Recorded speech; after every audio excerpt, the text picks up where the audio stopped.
Hi, this is Sam.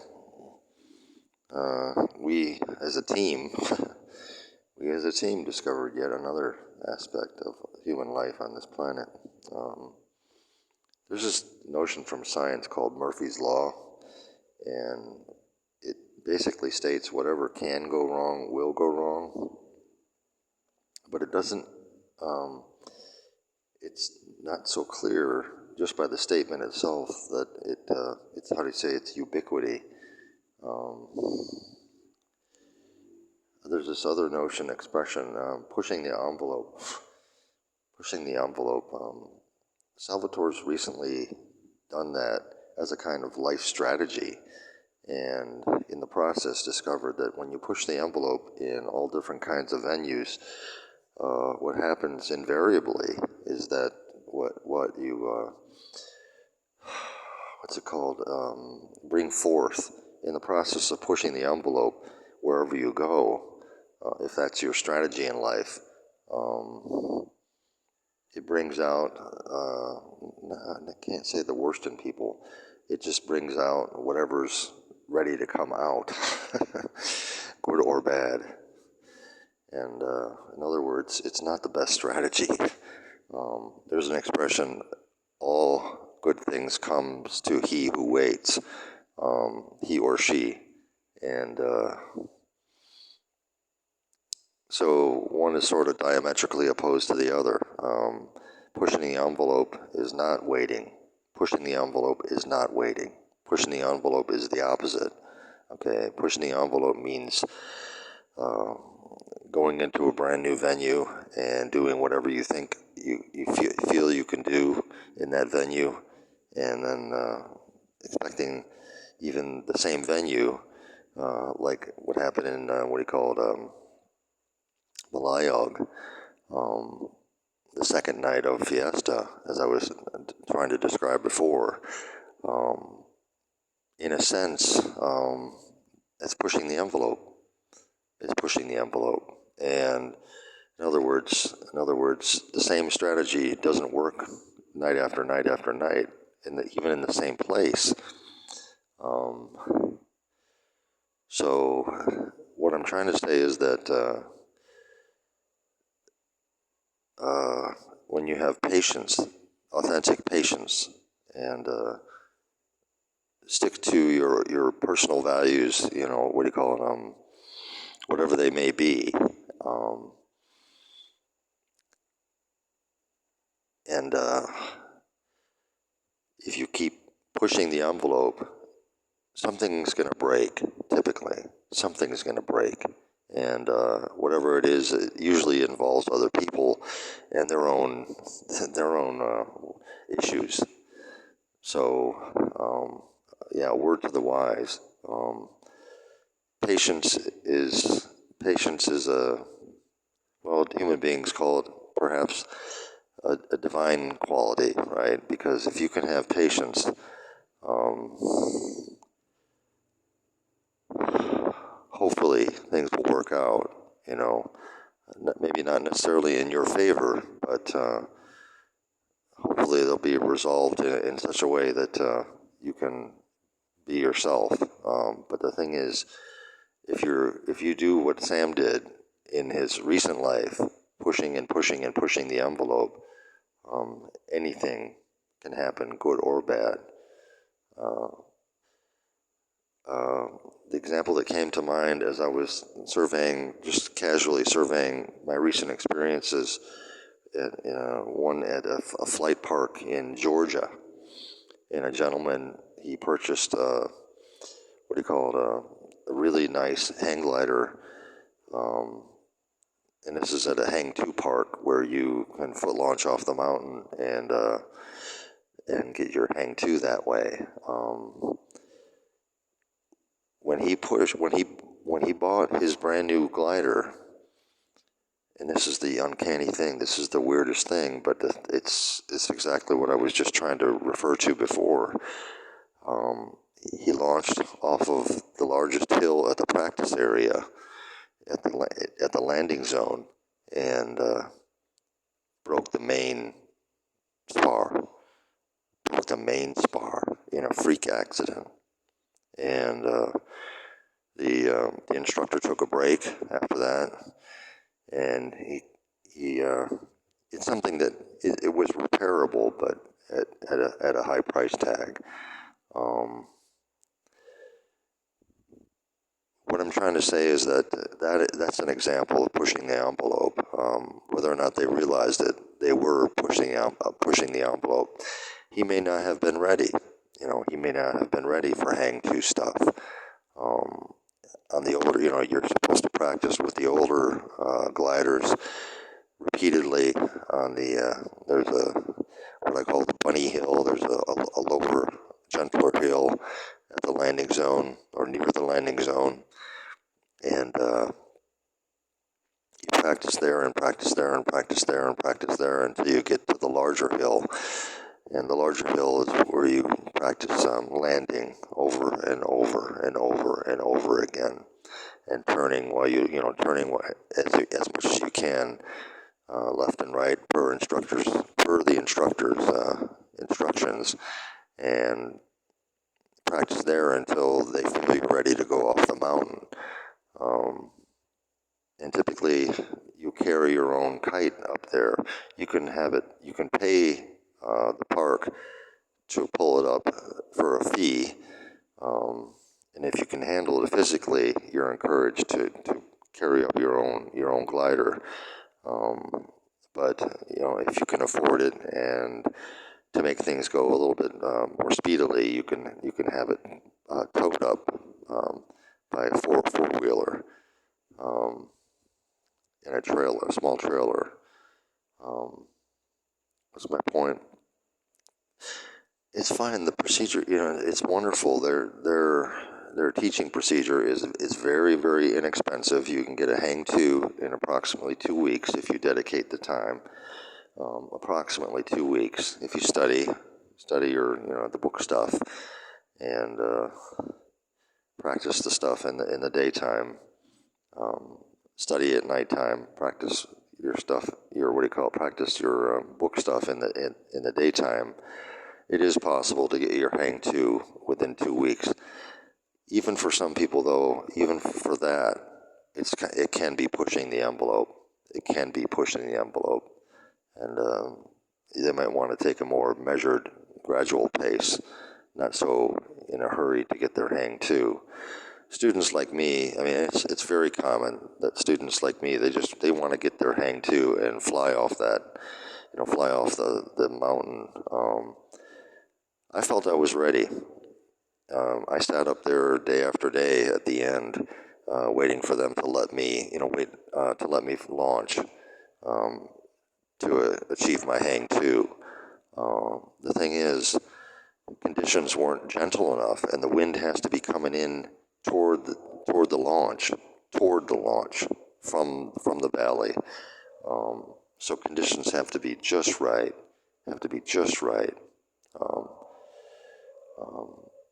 To minimize any chances of accidents. Because if there's an accident, then it's the FAA potentially can get involved, and it's conceivable that the flight park could even get shut down. So it's in their best interest to only let students who are actually truly ready launch off their launch site. Just a little bit down the road, there's an open launch. You still got to use their landing zone, and I don't think it's prohibited to do that. They just don't like it. If you're going to use their landing zone, they prefer you to use their launch thing, and in other words, part of the flight park stuff, the launch and land, and get permission from them, and prove that that you have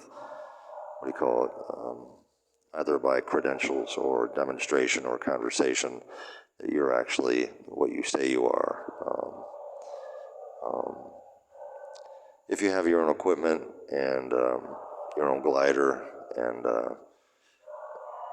you're an experienced pilot, they know who you are, and they kind of ignore you. and let you do your own thing, which is very kind of them. They don't have to do that. They could be real assholes. They don't have to do that.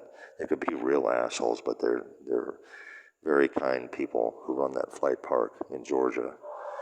Lookout Mountain is the name of it. And there's a nearby motel you can stay at. It's very inexpensive, and you can get meals and take showers there and stuff. And it's very what do you call it? Very congenial. It's a very nice place to learn how to fly. Foot launch, hang to, Lookout Mountain. You don't have to have any experience. By the time I got there, I did from Kitty Hawk Heights. You can get a hang one from Kitty Hawk Heights. It's a total different feel, a total different launch and land at Kitty Hawk. It's fortunately at Kitty Hawk, it's extremely hard to injure yourself. I mean, freak accidents do happen. They even have an instructor program there at Kitty Hawk. Which I was, seriously considering, because I was interested in not just teaching, but flying as much as I could, and kind of using the excuse of training others so that I could fly as much as I could.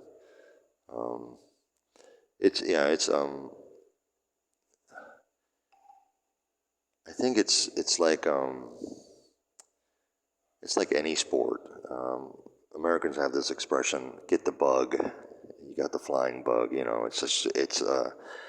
could be sport fishing, it could be anything, right? It could be hunting. If you try it and you like it, really like it, you get the bug, right? And for me, I was ravenous for flying. I found a place in Virginia called Blue Sky, because I was near there, in relatively close to Cary, North Carolina, which is real close to Raleigh, North Carolina, and Chapel Hill, North Carolina. Kind of Cary's between, and there's some hang gliders there, believe it or not. There's some hang gliders there in Cary. So, at least when I was there.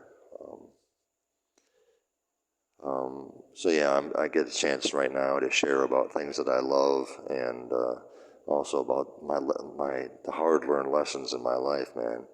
The hard-learned lessons in my life that, what do you call it? When you push the envelope, something's going to break, man. When you push the envelope, something's going to break. And it's not necessarily a physical thing. It could be a relationship. It could be a relationship. If you're married, or if you, what do you call it, got a girlfriend or boyfriend, and you're interested in flying, you don't have to bring them along. You don't have to bring them along. You don't have to bring them along, man. Especially if they're not interested. So, I brought a friend of mine from Korea to Kitty Hawk, and she actually got a hang one. But the thing is, she really wasn't interested. She just wasn't interested. So by the time I got to Georgia, I didn't bring her along, because she really wasn't interested in flying herself. I think she did it because she wanted to be with me, but she didn't, she really simply wasn't interested.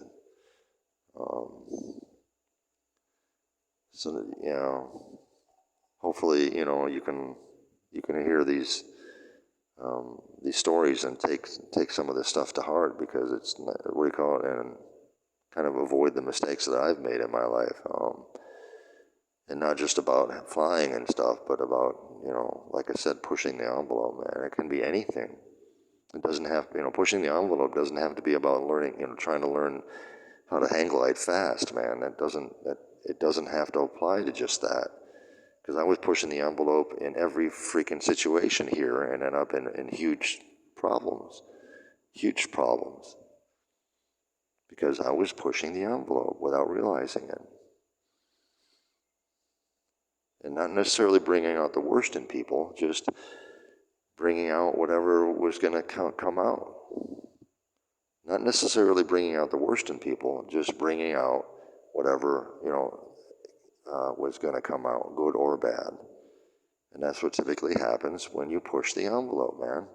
When you push the envelope. So for me, the lesson is be patient. Be patient. Don't always push the envelope. Don't always push the envelope. Or else, shit happens, man.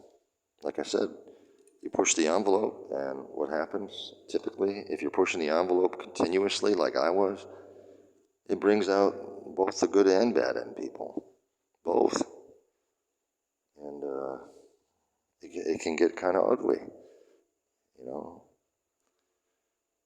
maybe if you're more experienced than me, at these type of things, then you can know, to be really careful and very wary, and not push the envelope.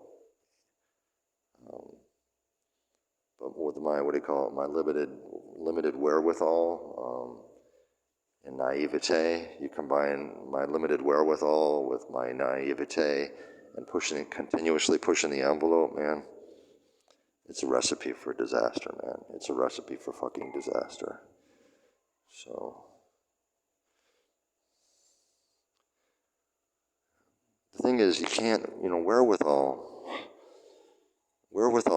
for me, at least my understanding of wherewithal, it's like wisdom.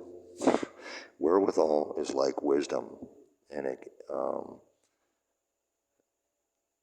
a lot of people might smack themselves in the forehead if I only had the wherewithal. The thing is, wherewithal takes experience. Wherewithal, it doesn't happen overnight, man. It's very similar to experience and wisdom, and it doesn't happen instantly.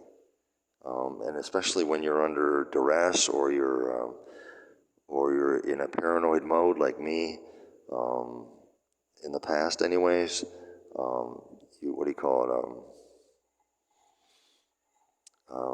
wherewithal is a human trait that takes time to, to know what kind of wherewithal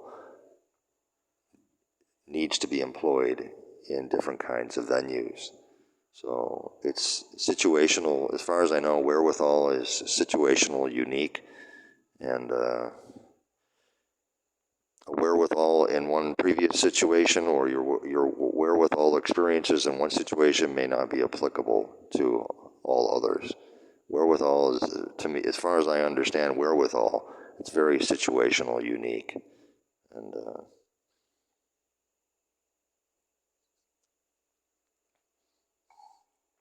so yeah, I've tried to understand wherewithal. I mean, it's, sort of analytically, scientifically, but it's like intuition, man. It's like intuition. Sometimes you can trust your gut, and sometimes you should.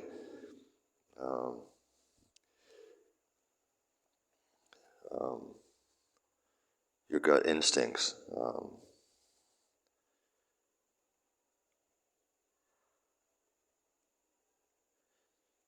In my recent past, sometimes I do things spontaneously, and here's the catcher, though, and this is what I was trying to say before, in previous segments. A person like me who imagines they're doing God's will, who imagines they're doing God's will, can get themselves in a lot of trouble, man. A lot of trouble. When they think, a person like me who imagines they're doing God's will can get themselves into a lot of trouble simply by doing what they think is the right thing to do. So,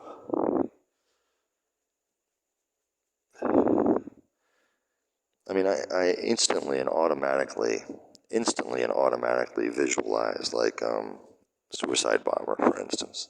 A suicide bomber going on their first and last mission, right? What if it's a practical joke? What if you're being tested to see how far you will go? How can you know these things when you're like a teenager? How can you know these things? How can you know you're being tested? How can you know that, if you really trust the people that are sending you in to do a suicide bombing,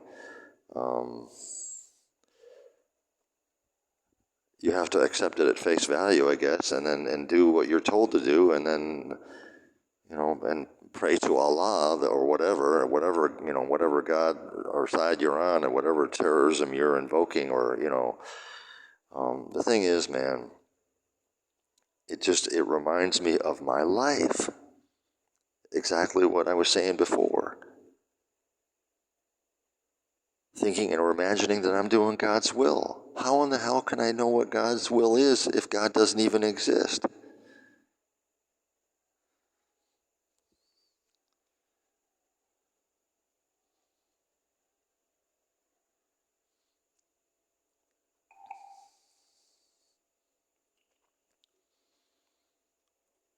Yeah, it's true. I'm 60 years old right now, and only fairly recently. I believed in God most of my life. Most of my life. There was a time with Jackie, 7 years, that I tried my best to be an atheist like her, but most of my life I believed in God. The thing is, it doesn't matter how young or old you are, you can be used. You can be used. Doesn't matter how young or old you are, you can be used. And as naive as I have been in my life, naive and too trusting, too easily used and manipulated. And it's not always, the participants are not always, I don't know how to say this, they're not always the most benign as you would expect. I have to tell a story because it's extremely relevant, and it produced a tremendous amount of confusion in my life. I have to tell this story because it produced a tremendous amount of confusion in my life. A fellow American downtown, the sweetest guy you will ever meet. The sweetest guy, not that he'll give you the shirt off his back, but generally speaking, the sweetest guy you will ever meet. A fellow American downtown. And somehow I had it in my head that his daughter was in danger. And on my way to get medicine, try to get medicine like what I consider the last time, a last ditch attempt to try to get medicine for my condition or conditions. I knocked on the door and, is she okay? Just, like I said, Christian, like a Christian concern, a Christian concern, thinking, is she okay? I don't ask me, man. Like I said, when a person has the illusion that they're doing God's will, they can make up any excuse. They can make up any excuse and say, well, I was just trying to do the Christian thing. It's true. For me, it was a kind of a Christian attitude. But the thing is, man, what happened afterwards was total madness, for me anyways. And I couldn't make heads or tails of it. All of a sudden, I'm in detention for unknown reasons for attempted trespassing when I was never even attempting to trespass. And then what I'm trying to say is that things can explode. When you think you're doing the right thing, and it could be the smallest thing, like knocking on a door. Things can explode in your face. And then all of a sudden you wonder, what the fuck did I do, to deserve this? Because I cared? Because I was concerned? Why should I be punished for that? The thing is, man, what I'm trying to say right now is that, look, you can't assume anything. can't assume that you know what God's will is, even if God did exist. You can't assume you know what God's will is, even if God did exist. You can't assume you know what God's will is, even if God did exist. So, word to the wise, man. Word to the wise. You imagine you think you're doing God's will? Get ready for the shit to hit the fan, man. Get ready for the shit to hit the fan. Because if you think that you're doing God's will like me, and, quote unquote, innocently knock on somebody's door just because what? You got to make sure that their daughter is okay, or their son is okay, or their wife is okay, or their cousin is okay. Get ready for all hell to break loose because, man, they could be the sweetest person in the world, like that gentleman I was just referring to, the sweetest person in the world, and you push their buttons the wrong way at the wrong time, all hell can break loose.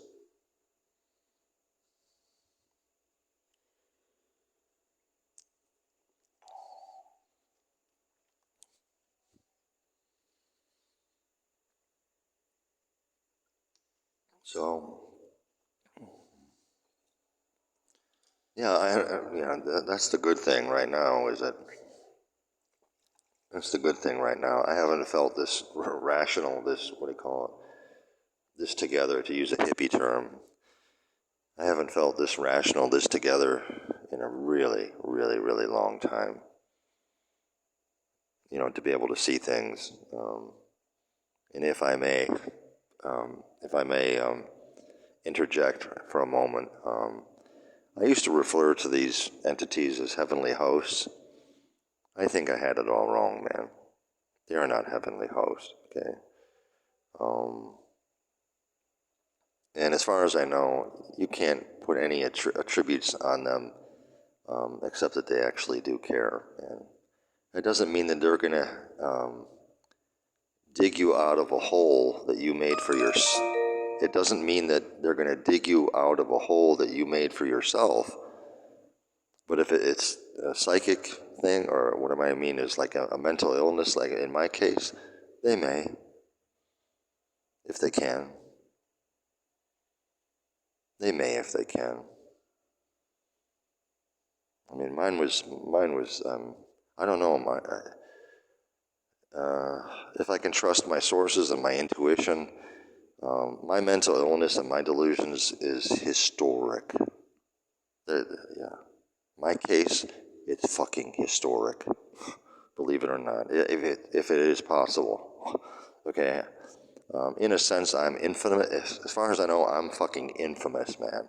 Okay, not famous, infamous. Okay, and my mental illness is of historic proportions. Okay, historic proportions. My delusions, my mental illness, historic proportions. And that, if anything, that makes my case kind of unique. And if there is anything such as overseers, aliens concerned about human culture and human, the human condition, as I just described it, pretty much I think sums it up in a nutshell. Okay, Salvatore Gerard Michel, 381-70-9246. He's fucking nuttier than the nuttiest in the human history, man. Nuttier than the nuttiest in fucking human history, man.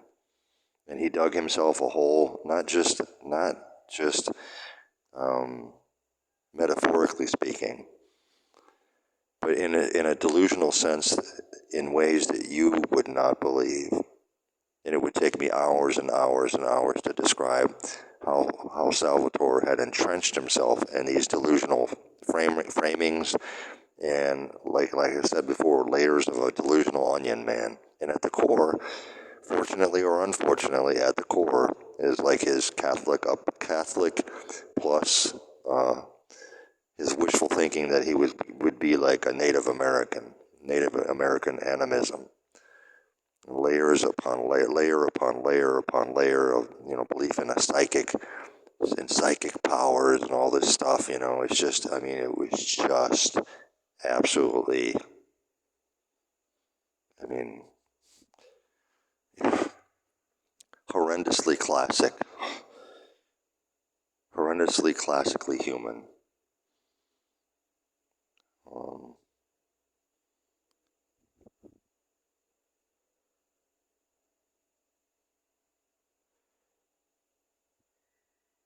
As far as I know, the so-called overseers, look, man, they cannot do anything more than what you could do for yourself.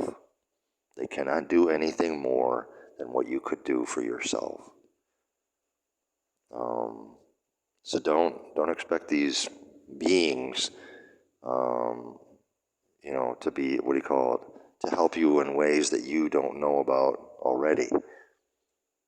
Don't expect these beings to help you in ways that you don't know about already, because you're going to have to figure it out for yourself, generally speaking, which is, and I mean, if you think about the last 2.5 years, it's why it's taken so long, because Salvatore had to figure these things out for himself, man. I had to figure these things out for myself. So, yeah, there's certain basics they can help with, certain basic concepts. I mean, they couldn't give me the answers in physics, but they can certainly give me the answer in terms of about like human experience. There's no soul, there's no heaven, there's no hell, and those delusions in Salvatore's case only feed more delusions and more insaniac misperceptions. So, I mean, the thing is with Salvatore, his delusions were self-destructive, man. Ultimately self-destructive. Ultimately self-destructive. Ultimately self-destructive. And he knew that. And as I said before, what was one of my premises in life? I'd rather hurt myself than others. The thing is, with that as a bottom line, you end up hurting yourself a lot, man. There's an expression, what do you call it? You can't go any lower if you hit rock bottom. You can't, right? There's an expression, a human expression. You can't go any lower if you've hit rock bottom. Yeah, but what?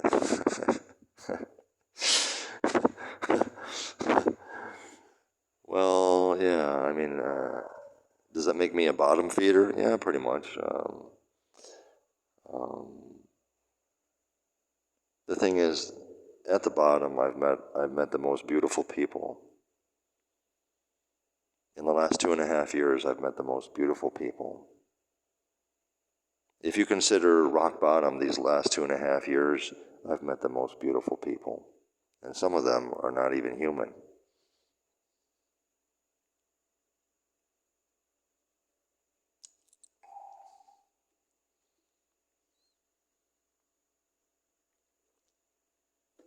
I'm not, I don't believe the mission on this planet, I don't believe I have a mission anymore. Okay, I used to. I used to have, tons and tons of missions. I was working for the U.S. federal government as a psychic trainer and target practice. I was a heavenly host, gazette, a journalist for the Heavenly Gazette. I had so many different unpaid jobs, of course, in my delusional framing that, it was just, from a certain perspective, it's funny, it's laughable. But the thing is, I took this stuff so seriously, it's not, man. It's not funny. Not when I took it so fucking seriously. That whole time I was in Ginbarokan, I'm waiting, trying to wait, but proactively waiting, trying to make, quote unquote, full use of my time. For what? For Grace to tell me what the fuck is going on with her life. For at least 10 months, right? At least 10 months. So about a year, good portion of a year. And this is where I was getting back about the pushing the envelope, man. When you push the fucking envelope, don't expect nothing to happen, man. Don't expect nothing to happen when you're pushing the fucking envelope like me continuously. Look, I'll give you an example of what I'm talking about, and you can objectify it a little bit. There was a death. There was a death in or around Ginbarokan, and it was with a pastor. His name was Pastor Jet. Okay. When I found out about that, I'm like, okay, well, what happened? Was it murder? Was it suicide? What the fuck? And no one would tell me anything. So I felt like there was some kind of cover, quote unquote, intuitively, automatically. I thought there was some kind of cover up. I better check. Hold on a second.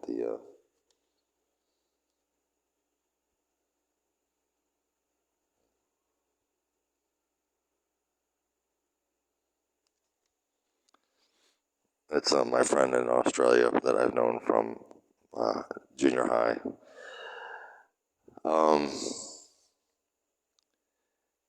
Look, man, everything I'm saying in this segment, this video essay, is about as close to the truth as I can get it, man. And even that is still framed in human terms, right? When I talk about aliens or whatever, it's still in human terms. It's still in fucking human terms. Who knows what they are? Who the fuck knows what they are? They could be robots. They could be, intelligent machines. Who knows what they are? As far as I know, they actually care, man. But not, like I said, they ain't gonna help us dig out a hole like Ukraine, like the Hamas-Israel war.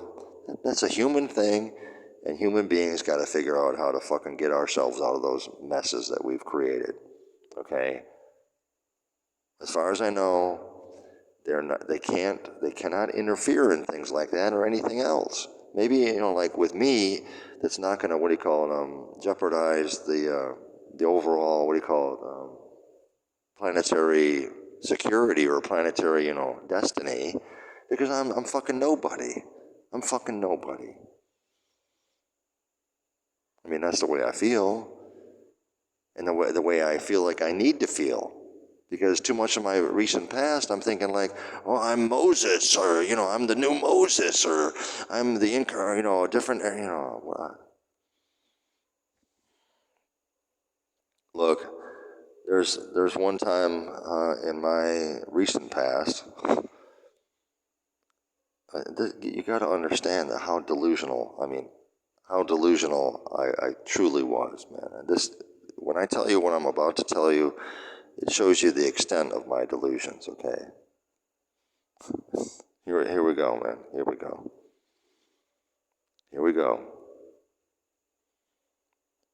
Not only was I one, or, like Jesus said, Jesus expressed, what was his expression? I am one with the Father, okay? I must have somehow latched onto that, man. I must have somehow latched onto that and incorporated that into my delusional framing. Not only was I one with the Father, I was one with the precursor, G minus one, from a previous framing of, before the universe even existed. I mean, it's going, I'm talking about theological and science fiction and, I mean, fantasy all combined, and, combining all these, I mean, really, really, really sort of off the wall ideas, like, imagine, well, okay, from an emergent perspective, okay, that's a decent way to put it. From an emergent perspective, like, let's say Jesus and Noah and Moses and Abraham, let's say that they were all self-generated. Let's say there was no aliens or angels or heavenly host involved. Let's say they're all independent and self-generated. I might call those emergent individuals. But if you go that way, if you think in that framing, anything is possible, right? I mean, if you think about from an emergent perspective, anything is possible. That means that Jesus was emergent. That means that all the miracles that he did was, that real, and that he did them. And that means that all of us have that potential, right? Good or bad, right? So there was a time that just a few months ago, I'm thinking about what I call dark emergence. And there had to, from my perspective at that time, there had to have been a tremendous amount, like, to balance it out, man. To balance it out, that there has to be all these so-called dark emergence. Like warlocks and what I mean, but with and dark shamans and using their psychic powers to do evil things, and so it became that way of thinking. That way of thinking became what? Oh, cacophony. I mean, just infinite, like infinite tower of extrapolations and possibilities of dark and light and good and evil and fighting these psychic battles. It's like shamanism and black magic and everything all combined. And something like out of Lord of the Rings. Something like out of Lord of the Rings, except good doesn't win in the end. Not when there's a balance between so-called good and evil. Not when there's balance between dark emergence and light emergence. So what I'm trying to say is that when you go that way, when you say, oh, like psychic powers, like telepathy and precognition and psychokinesis and, like Jesus walking on water and healing the sick and all this stuff, and you start to say, well, anything is possible, right? We all have psychic gifts, and like,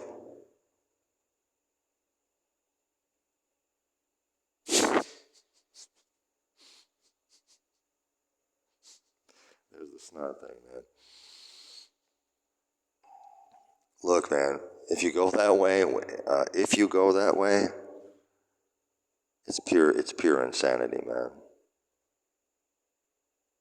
It's a science fiction fantasy come true if you can find evidence to support it. If you can find evidence to actually support that framing. If you can actually find evidence to support that framing, it's a sci-fi fantasy, come true. But the thing is, what did I say before? Balance, man. Balance. If it was true, it would have to be balanced. If it was true, it would have to be balanced. Meaning what? Like I said, man, dark shamans, dark warlocks. In other words, there's a movie with Johnny Depp where it's a beautiful, beautiful fantasy. Beautiful. It's an art film. Beautiful art film with Johnny Depp. He's a researcher, a book lover, a rare book collector and dealer, independent, and he's looking for what? Like the Devil's Handbook, man. He's looking for the authentic Devil's Handbook. In other words, he's looking, and this is a real movie, man. I didn't make this up, man. It's an art film for sure. Okay. Johnny Depp's character is looking for an actual satanic Bible. Johnny Depp's character is looking for an authentic satanic Bible. It's a really, really beautiful film, but at the same time, man, if you believe it, if you actually fucking believe it, you're gonna end up like me.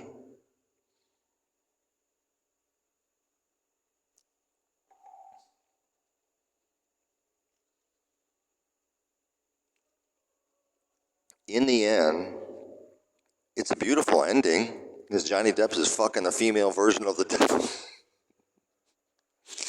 In the end, Johnny Depp is having sex with a female version of the devil. So it's a cool ending. I mean, it's a really cool ending for a beautiful art film. and dealing with things that we don't talk about, very much. Anne Rice would talk about that kind of stuff, Talamasca and things like that. The thing is, man, if that's going to be our religion, what about the other religions? What about Islam? What about Christianity? What about Judaism? How do they fit into that framework? Oh, they don't know what they're talking about. They're delusional as well. I mean, what the fuck? The fuck? We're all fucking delusional. If you catch my drift, man, if you really listen to the words, what I'm saying, man, look, no one in a spiritual framing, no one can be right. In a spiritual framing, no one can be right.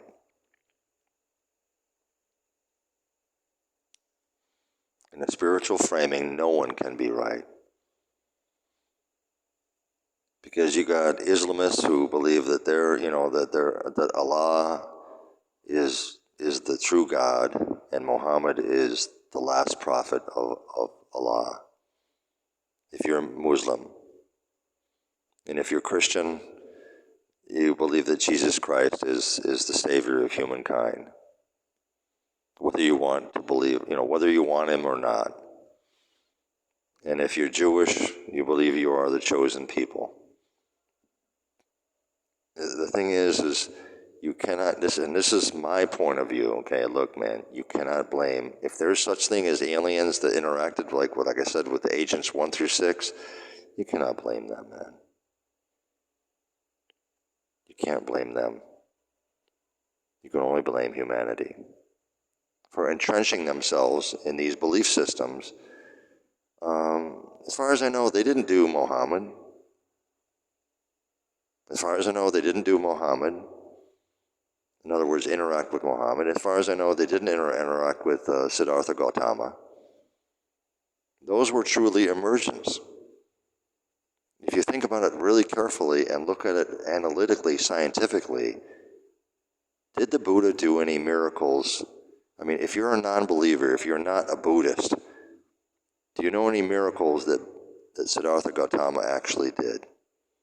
And do you know any miracles that Muhammad actually did? Zero. Zero.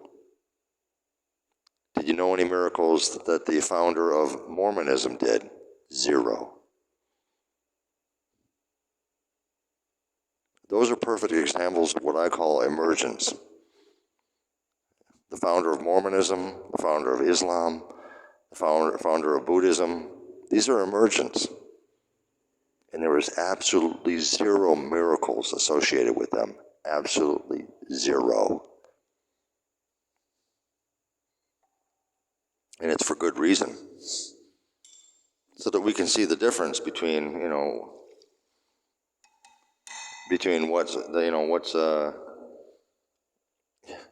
the thing is, you can't, the thing is, from this perspective, from what I'm describing, you can't even assume that Judaism is the correct religion. You can't. You can't. The last agent that I can recall would be Agent 6, which is so-called St. Paul, and he's Christian. He's Christian. So in a sense, if you accept that St. Paul was, a preferred agent, let's put it like that, a preferred agent,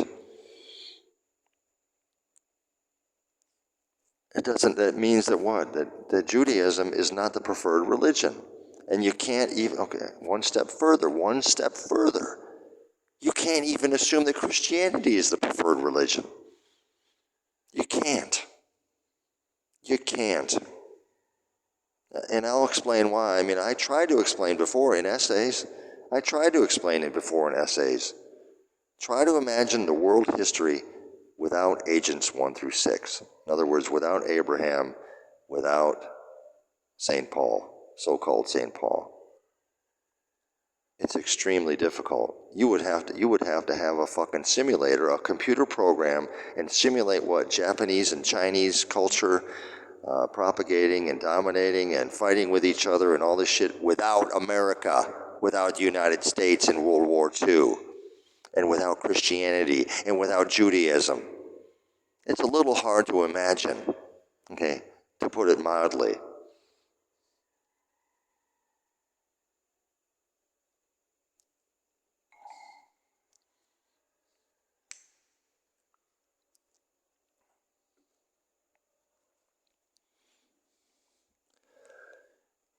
The way I framed the essay that I wrote recently and actually posted on ResearchGate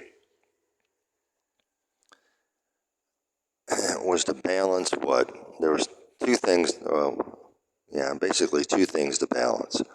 Animism and Hinduism, Buddhism. Animism, like nature spirits and shit, and Hinduism, Buddhism, which if you know anything about religions, you know about that. Well, how could you balance that? How could you balance animism? How could you balance the polytheism, hint, hint, nudge, nudge, of Hinduism? Monotheism. It's the only, it's the only rational thing. If there's going to be any intervention whatsoever, if there's going to be any intervention whatsoever, it should be like a monotheistic thing, which is exactly Judaism plus Christianity. So, and, try, just for a moment, I'm begging you, try to imagine Chinese-Japanese conflict in World War II without the Americans, without Europeans involved, without even the Russians involved. Just Chinese against Japan. Japan against China. Japan in World War II, China dominate China, and nobody to stop them.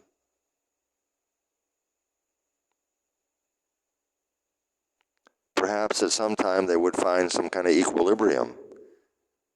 Perhaps. But not, we call it, not the way it happened. Not with the diversity that we have. Look, remember I said before in a previous, essay or whatever, I don't know if you remember or recall, diversity, man. Diversity. There's two things that I have talked about before. Biological diversity and cultural diversity. Biological diversity and cultural diversity. Biological diversity and cultural diversity. Biological diversity and cultural diversity. Without those two things, man, how can you have a resilient global civilization? How can you have a resilient global authentic civilization without biodiversity and cultural diversity?